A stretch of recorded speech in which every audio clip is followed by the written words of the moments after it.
Bonjour et bienvenue à vous, surtout pour une nouvelle vidéo pour la rédac de Konata. Aujourd'hui, je ne suis toujours pas seul, hein, bien évidemment. Les interviews de la rédac, maintenant vous êtes habitués. Je suis accompagné de Dame Sonia. Bonjour! Donc merci d'avoir accepté mon invitation.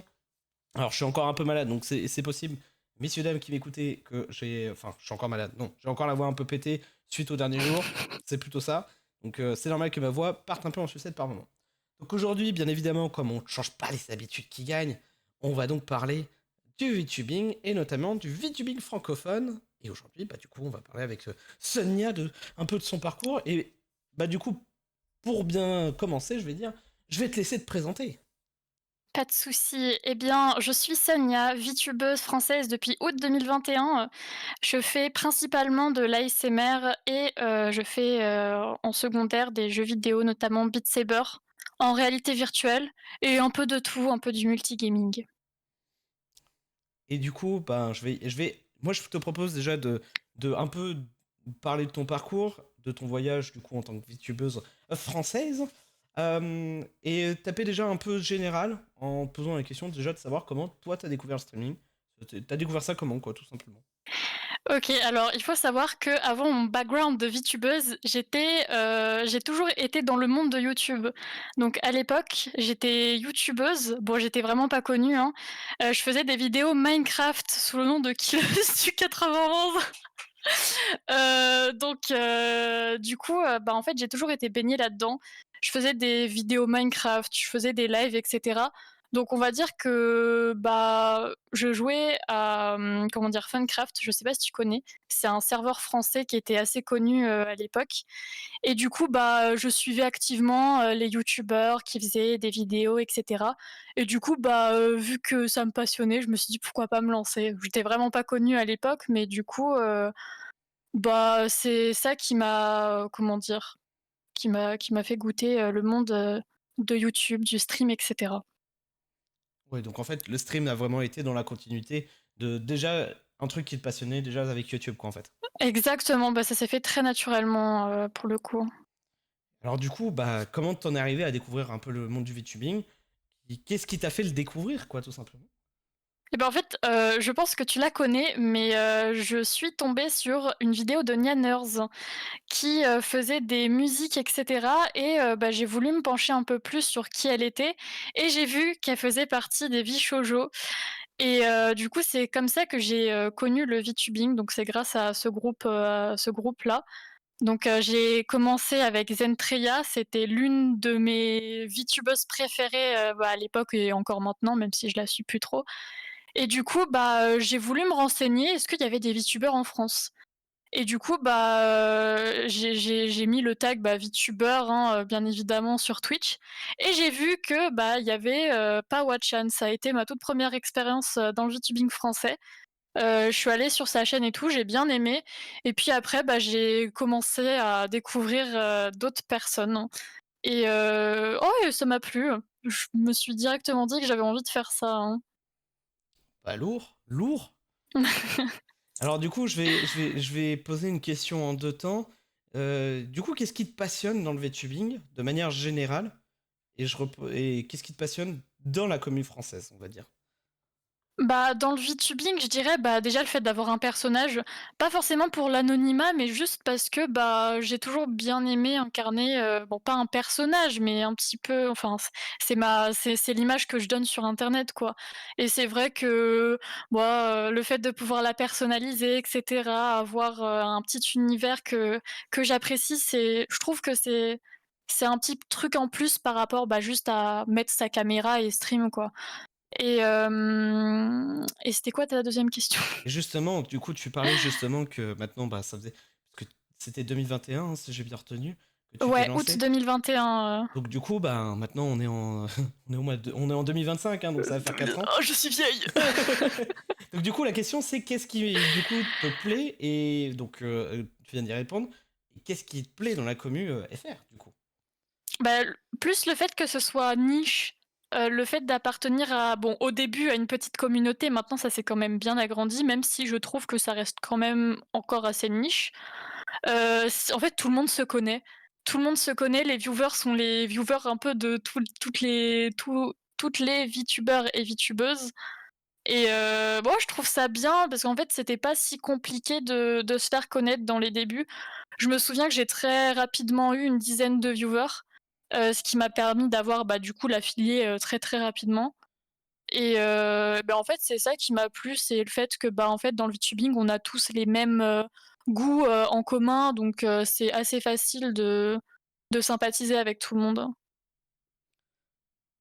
Oui, je suis relativement d'accord. C'est même un peu Bah, on est surprenant. des weebs Ouais, quoi, c'est donc ça. c'est facile quoi. On se dit, on va se faire juger, et en fait, non, non, tout va bien, tout le monde est pareil, quoi. Ouais, voilà, c'est exactement ça. Bah, du coup, ouais, j'ai trop aimé l'ambiance et bah, le fait d'avoir un petit personnage et tout, ouais, c'était cool. Même si au début, bah, j'ai commencé avec un Viroid, hein, mais Et comme tout le monde. ouais, c'est ce que j'allais dire. Il faut commencer quelque part, de toute façon. Exactement. Alors, du coup, t'en as parlé un peu, mais c'est quoi vraiment ta spécialisation sur Twitch C'est quoi que tu fais le plus, en fait, au final? Bah, alors avant, c'était beaucoup le multigaming. Je faisais vraiment, bah, des let's play sur certains jeux du style, Stray, j'avais fait un peu d'autres jeux également, mais ouais, voilà, c'était les jeux vidéo et depuis peu, bah, c'est plus l'ASMR. J'en faisais un petit peu à l'époque, environ, bah, 1 live par semaine ou toutes les 2 semaines et puis là, bon, même si je suis en pause actuellement à cause de mes études, c'est plus, 2 lives par semaine et un live gaming, le week-end. Alors, du coup, pourquoi avoir choisi, du coup, la SMR en particulier? Bah, je suis quelqu'un qui a du mal à dormir de base et l'ASMR, ça a toujours été quelque chose de comment dire? D'essentiel, en fait, pour trouver le sommeil. Je sais pas si tu connais vraiment, certaines ASMR artistes, pas forcément VTubeuses. Il y avait Pomo, une ASMR artiste coréenne et Frivolous Fox qui est anglaise et bah, c'est mes deux ASMR artistes de référence et elles m'ont vraiment donné envie de me lancer et puis aussi, il y a une autre raison, je pouvais pas stream trop tard le soir parce que ma sœur dormait tôt. Du coup, il me fallait une solution. Du coup, bah, je me suis dit, chuchoter et faire des streams, bon, bah, l'ASMR, hein. En fait, tout m'a comment dire? Tout m'a lié pour que ça arrive à Et l'ASMR, quoi. tous les panneaux ont pointé dans cette direction. Ouais, voilà, c'est ça, exactement. Tu feras ça maintenant. Exactement. Ok, ok, ok. Du coup, t'en as parlé aussi un peu plus tôt. Donc, t'as parlé que être VTuber, c'est avoir un avatar. Est-ce que tu peux nous parler du tien, du coup? Alors, il faut savoir que de base, mon avatar, je l'ai pas volé, alors pas celui-là, hein, la toute première version, en fait attends, beh, je vais mettre un asset pour le montrer. Désolée, je pense que je vais un peu niquer l'environnement. Attends, hop, T'inquiète, je crois qu'il va être de côté par contre. visiblement, j'ai des trucs. Oh, c'est Ah, OK, alors, Bonjour! est-ce que tu vois, Oui. tu vois bien le truc? OK, alors ça, c'est un t-shirt que j'avais acheté, je sais même plus où est-ce que je l'ai acheté, mais j'ai trop aimé le personnage et du coup, mon Viroid était totalement, bah, inspiré de ça, en fait. C'était littéralement le même personnage avec quelques, bah, différences de près et du coup, bah, au fur et à mesure du temps, bah, j'ai gardé les cheveux bleus et les yeux, magenta rose pour, bah, du coup, le faire évoluer et cetera et aussi le fait qu'il y ait des ailes, bon, au début, elles étaient pas trop là, mais de base, je voulais être un dragon parce que j'aimais beaucoup Zentria et du coup, bah, je voulais être comme elle un peu et bah, du coup, au final, au début, j'étais un démon, puis là, bah, maintenant, c'est parti sur, Succube. Mais sauf que bon, je ne fais pas les choses bizarres, bien évidemment. Mhm. Du coup, voilà, ça part de tout est parti de ce t-shirt et bah, maintenant, je suis devenue, bah, j'ai des ailes sur la tête, quoi. Les aides sont arrivées, mais pas au bon endroit. Exactement. Mais en plus, de base, j'ai eu l'idée de mettre des ailes sur la tête parce que, bah, il y a une époque où je jouais un peu à Roblox, voilà. J'ai touché à ce jeu et dessus, en fait, il y avait un accessoire un peu, enfin, souvent utilisé où, tu avais des ailes noires sur la tête et du coup, bah, je me suis dit: «Ah mais en fait, c'est une bonne idée». Ça change un peu, bah, du fait d'avoir des ailes dans le dos, quoi, c'est original. Du coup, je me suis dit: «Bah, go mettre les ailes sur la tête, quoi». Oui, non mais c'est intéressant, hein. Un peu random, mais ça va, Mais ça why rend not? bien. Ouais, c'est ça, ça passe bien, donc is ok. Exactement. Et du coup, moi je vais poser la question et je vais plutôt avoir envie de parler un peu des couleurs, parce que bah, un avatar sans couleur, c'est quand même un avatar, mais la signification, je pense notamment quand Mhm. je dis un avatar sans couleur, je pense aussi à Jellyman, que j'ai eu l'occasion d'avoir aussi en interview, non, mais qui a parlé que c'était un choix volontaire de mettre du noir et blanc, par exemple. Ah ouais. Parce que justement, comme c'est des couleurs qui sont pas neutres, s'il décide de péter un plomb et de mettre de la couleur après, bah, ça dérangera pas parce que il pourra l'adapter facilement sur le nouveau design qu'il fera, Hmm, quoi, en fait. Donc c'est vrai. du coup, je vais poser vraiment ma question maintenant. Pourquoi avoir choisi, du coup, ces couleurs? T'en as un peu parlé. Alors c'est très, très bizarre parce que de base, j'aime pas le rose. Alors, j'aimais pas Why le not, rose hein? et pourtant j'en ai mis et pourtant il y en a partout. Mais en fait, depuis, bah, du coup, j'ai appris à aimer le rose parce que j'en avais mis sur mon avatar et en fait, je trouvais que ça rendait bien avec le bleu et en plus, il faut savoir que vraiment IRL, je m'habille qu'en noir. Ma garde-robe, c'est du noir ou du brun, très, très foncé, donc c'est vraiment tout le contraire de mon avatar et d'ailleurs, on me fait souvent la remarque comme quoi, bah, en fait, mon stream qui est tout rose, tout mignon, c'est le contraire de moi IRL et je trouve ça un peu drôle, en fait, de comment dire? D'avoir un personnage qui incarne, bah, un peu l'opposé de moi, en fait. Sinon, je trouverais pas ça amusant, je vois pas l'intérêt de faire un personnage qui me ressemble IRL, hein. Donc qui s'habillerait plus en noir, avec des couleurs sombres et cetera et bah, le rose et le bleu, je trouve que ça match bien ensemble. Donc et puis je sais pas, enfin c'est des couleurs vives et vu que j'ai une énergie, souvent, comment dire? Explosive, bah, du coup, je trouve que ça colle bien avec ma personnalité également. Et est-ce que c'était des couleurs que t'as choisies toi, ou tu les as juste pris parce que voilà, elles allaient bien ensemble, et puis voilà quoi en fait. C'est Bah, en des fait, c'est couleurs venu que tu voulais assez vraiment. naturellement donc ouais, en fait, je me suis juste dit que ça matchait bien et que, bah, j'aimais bien, quoi. Je trouve que ça reflétait bien l'image de Sonia donc je me suis dit: «Bon, bah, go partir sur du rose» et puis il y a aussi Iron Mouse qui m'a beaucoup inspirée. Bah, que ce soit son contenu et cetera, j'aime beaucoup ce qu'elle fait et vu qu'elle aime aussi beaucoup le rose, bah, moi je trouvais ça joli. Bon, du coup, j'ai dit: «Bon, bah, je vais mettre du rose». Donc ouais, elle m'a aussi inspirée, Une personne influençable, Sonia. ah oui. Bah du coup, tu parles de Iron Mouse, t'as parlé aussi de Zentreya juste avant et Nyaners. Mmh. Justement, quels sont les VTubers que toi, je vais pas dire que tu idolâtres, parce que le mot est un peu fort, moi je trouve, mais Ouais. en tout cas que Mmh. tu admires très fortement, que ce soit bah, par la qualité du modèle ou tout simplement le contenu. Alors ça peut être deux différents. Je prends ça par exemple Plon qui m'a sorti deux types de personnes, vraiment un pour vraiment le modèle qu'il trouvait insane, de fou furieux et vraiment intéressant, et de l'autre des modèles un peu plus simplistes, et même si j'aime pas trop le mot, mais plus en fait c'est plus sur le contenu qu'ils vont proposer Mmh. qui ça va l'intéresser. Est-ce que t'en as des trucs comme ça ou qui font les deux? Doki Bird, je pense que c'est un mix d'humour et son modèle est incroyable, hein. Je pense que, bah, ce nom, comment dire? Est assez, enfin, on peut savoir de qui elle parle parce que enfin, de qui, je parle, pardon, parce que, bah, il y avait plusieurs de ses clips qui ont explosé, notamment, l'un où elle fait un visage un peu drôle et franchement, elle est trop drôle, elle est incroyable et son modèle est très, très joli également. Bah, du coup, il y a Zentreya que j'aime beaucoup. Logique, ça a été un peu, bah, l'une que j'ai le plus suivie dans mes débuts du VTubing et Iron Mouse qui a toujours des modèles incroyables. Alors je regarde de temps en temps son contenu, parfois je vais sur ses lives et cetera et franchement elle est adorable, elle chante extrêmement bien et le nombre de modèles qu'elle a et ils sont toujours genre autant magnifiques, c'est incroyable, hein. Ils sont chers, pardon. Oui, bah, après, elle a Non, la thune, quoi, donc ouais, bon, faut bien c'est qu'elle en vrai. profite.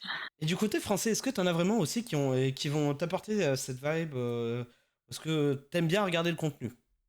Kikichi, oui, je pense que c'est l'une des streameuses que je suis le plus, enfin VTubeuse. Bah, est-ce que j'ai vraiment besoin de lui expliquer? Son modèle, il est incroyable. Ça sort du commun, comment dire? Un personnage low poly et tout. Je trouve ça incroyable et bon, elle est très drôle, j'aime bien les jeux, auxquels elle joue et puis, bah, c'est toujours un plaisir d'être là quand elle discute avec, ses viewers et cetera, elle est agréable à écouter et puis bon, elle est drôle, quoi. Ouais, et puis elle est un peu chaotique, quoi, aussi, de temps en temps. Oui, bah, j'aime bien. Elle a une bonne personnalité, imprévisible, hein. Voilà, ouais, le mot parfait est imprévisible parce que. Ouais. Ouais, Ouais, bon, ouais. on se comprend, on se comprend. Ouais, ouais. Du coup, j'aimerais aussi reparler un peu du travail aussi que ça implique hein, derrière le fait d'être VTuber. Donc, on en a pas trop parlé, mais ça s'implique déjà, ne serait-ce que par l'aspect financier que j'ai cité tout à l'heure. Déjà, toi, est-ce que tu trouves que le fait de streamer en tant que VTubeuse, ça implique aussi un certain travail supplémentaire? Ah bah, Plus, ça c'est sûr. Ça c'est sûr, il y a toujours du travail par derrière et cetera. Bah, rien qu'au début, dans le choix du design du personnage, de l'ambiance qu'on veut refléter parce que, bah, j'ai l'impression que c'est encore plus important, en fait, quand tu es VTuber. Vraiment, ça a une très forte importance parce que, du coup, tu as pas de caméra, donc il faut compenser ça avec un bon modèle ou alors comment dire? Une belle interface de stream pour attirer l'œil parce que du coup, c'est d'ailleurs, ça le problème que soulèvent les personnes qui aiment pas trop le VTubing, c'est que, bah, tu vois pas le visage de la personne, du coup ça peut être un peu perturbant au début. Donc faut compenser ça soit avec un très bon modèle, soit avec un stream assez dynamique visuellement, il y a beaucoup de streamers qui innovent vraiment beaucoup sur ça, enfin VTubers pardon. Bah, je saurais pas redire les noms, mais parfois je vois des clips sur Twitter de streamers qui mettent des comment dire? Des choses incroyables sur leur stream, pour que les viewers puissent interagir avec. Donc ouais, il y a déjà, tout un travail de recherche au niveau de la direction artistique et puis après, rien qu'au niveau du contenu, bah, au début, quand tu commences, bah, c'est pas si grave si tu te prends pas trop la tête, hein. Moi, dans mes premiers mois de stream, c'était vraiment je lançais un live et jouais à des jeux que j'aimais bien. Mais quand tu commences à avoir une communauté un peu plus conséquente et que tu as vraiment envie de te construire, bah, comment dire? Un public, c'est très important de bien choisir ses jeux, de comment dire? Parce que généralement, tu te construis une communauté autour d'un jeu, hein. C'est pareil, moi, l'ASMR, bah, généralement, ma communauté, du coup, c'est des personnes qui consomment déjà beaucoup de l'ASMR ou alors, par exemple, ceux qui streament sur Garry's Mod, bah, du coup, la plupart de leur fanbase, ça va être des gens qui aiment bien Garry's Mod. Donc d'ailleurs, il y a aussi une remarque, être, VTuber ou streamer multigaming, c'est beaucoup plus compliqué que le reste parce que, du coup, c'est beaucoup plus compliqué de se créer une fanbase vraiment, comment dire? Homogène, je sais pas comment expliquer, mais qui sera là vraiment à tous les lives parce que vu que tu touches un peu à tout, c'est compliqué de bien les garder donc faut faut avoir une très, très bonne personnalité, par derrière et cetera. Mais du coup, ouais, même hors Twitch, du coup, tout ce qui va être clip et cetera sur TikTok, Instagram, rien que le fait de se mettre en avant, si on n'a pas l'argent de payer un comment dire? Un monteur et cetera, forcément, il y a beaucoup de taf par derrière, rien que faire un clip, quand tu t'y connais pas trop au montage au début, c'est un peu compliqué, quoi. Donc ouais, il y a vraiment, un gros travail, hein, par derrière, donc faut avoir le temps, quoi. Et du coup, toi, comment ça t'impacte? Toi, de quoi, c'est quoi que, sur le principe, il te manquerait en temps, sur le principe? Comment? Si tu devais, par exemple, toi qui fais pas mal de contenu, du coup, la question c'est, du coup, toi, à quel niveau, toi, ça t'impacte au niveau justement de ce fameux travail de l'ombre que tu dois réaliser? Quelles sont les tâches que toi, tu trouves qui sont super chronophages et qui peuvent être très longues à réaliser, quoi, en fait? Bah, le truc le plus long, ça va vraiment être le montage des clips et cetera. Alors avant, je le faisais beaucoup, depuis j'ai un peu arrêté parce que je trouvais que ça servait pas vraiment beaucoup. Notamment, le fait que, bah, TikTok parfois bloque certains de mes clips, alors qu'il y a rien de choquant dessus. Donc ça, j'ai un peu give up. Après oui, bah, du coup, c'est le montage qui prend le plus de temps, mais c'est aussi, se discipliner, en fait. C'est un peu comme des devoirs à faire quand tu rentres à la maison. Genre, faut vraiment te mettre un planning et cetera. C'est pareil, parfois moi, rien que le fait de préparer une VOD ASMR et de la poster sur ma chaîne, j'ai la flemme parce qu'il faut faire la miniature, quoi. C'est stupide, mais c'est vraiment juste de la discipline et comment dire? Bah, faire de ça une habitude, après, moi personnellement, je suis vraiment dans comment dire? Je suis assez simpliste, donc je poste mes VOD et je fais quelques clips, de temps en temps. Il y a d'ailleurs un modérateur qui m'aide, hein, pour les VOD et les clips. Mais ouais, quand on est tout seul, du coup, c'est beaucoup de discipline, et un petit peu de temps, de manière hebdomadaire, genre par exemple, le samedi soir, aller de 17 à 18h30, bah, tu te bouges le cul et tu fais un clip et tu postes tes VOD, quoi.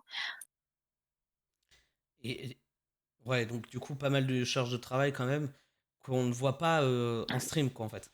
Mmh, oui. Ok. Et du coup, eh ben, justement, toi, qu'est-ce que t'en ressens jusque-là de tes 4 ans, de tes 4 ans là, actuellement, d'années de VTubeuse? Qu'est-ce que toi, t'en retires? Que j'en retire par rapport au travail de l'ombre? Global, en fait, sur ton expérience en tant que VTubeuse. Alors le truc qui m'a le plus traumatisée, ça a été de créer mon auto-entreprise. Ça a été un calvaire. Alors ça, c'est vraiment, je pense, le plus gros travail de l'ombre.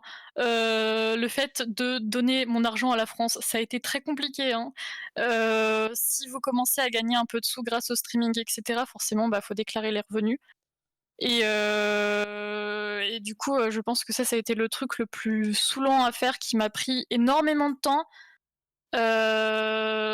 Donc c'est pas forcément un truc qui impacte mon contenu en soi, mais c'est plus, à côté personnel.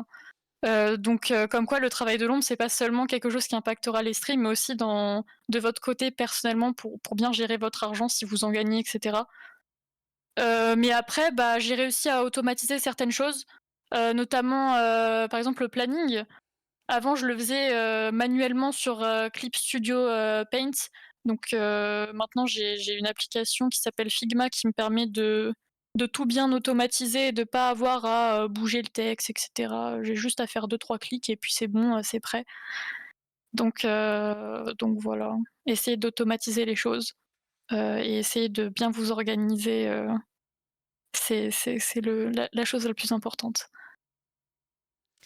Du coup, comment toi, est-ce que t'es contente de ton expérience en tant que VTubeuse de manière globale?